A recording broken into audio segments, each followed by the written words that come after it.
So what's the point of all of this? What's the point of truth in the fiction, in this story, in this Star Trek episode? Is that what remained from this episode called Inner Light, the Inner Lights, is the flute, his ability to play the flute, and the fact that the flute was left for him on this alien satellite, this alien probe. And it reminds us, what is the if we were to wake up from this story, from this dream,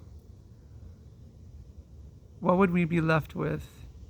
We would be left with the importance of learning the song of our soul. That we each have a song, and we have to learn that song. We have to find that song.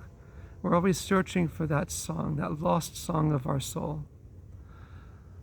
So that's like, if we could say, why is that episode of Next Generation, why do many consider that the top episode, or among the top episodes, is for that very reason. Is because the metaphor was so clear, and it has nothing to do with that fictional reality.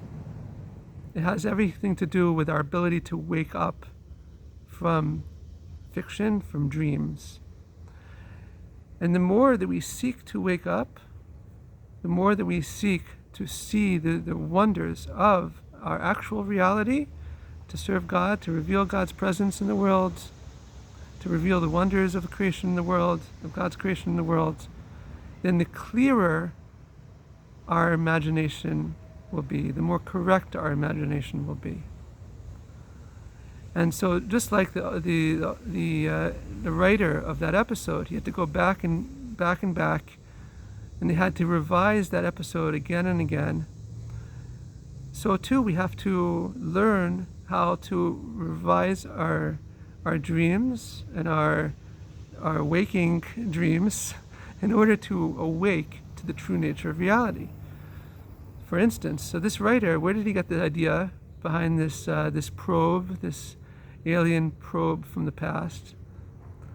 So he was looking out the window of his daughter's room at the time she was very young, and he saw some type of like a blimp advertisement thing floating about in front of him.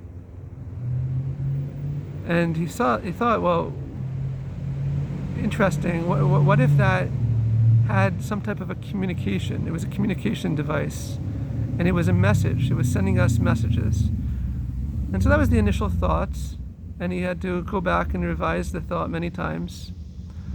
And as he's recounting the stories, he said now that his daughter is all grown up, and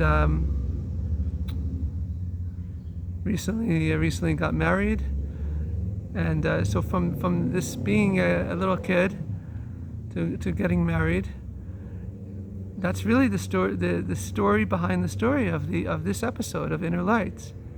Is that here Picard, he was seeing a version of his life if he had gotten married and raised a family. What would it have been like in the setting of an ancient world? Could have been any civilization. The point is that he was accessing this aspect of himself, this ability to get married and raise a family, and what would that have been like if he had made those life decisions? And so we all have life decisions, and we have to. Our life is different as a result. And we have to seek meaning in our life in the present, in our current day reality. But what if, right? That's the question of the episode. What if Picard had gotten married and raised a family? What if we had made different decisions in our life? Not that we regret our lives, not that we're saddened, but it opens us up to think in terms of possibility, in terms of what is possible for our lives in the present. So that's really the lesson of the episode, is that where our soul came down to fulfill a mission, And don't think because of our life decisions that we're set. Don't think that things are set. Every day we can wake up. Every day we do wake up and we thank God. And we should see the world ahead as something new, as filled with new potentials and new beginnings. And so that's really the takeaway, is that every day is a continual process of waking up into a new and beautiful reality.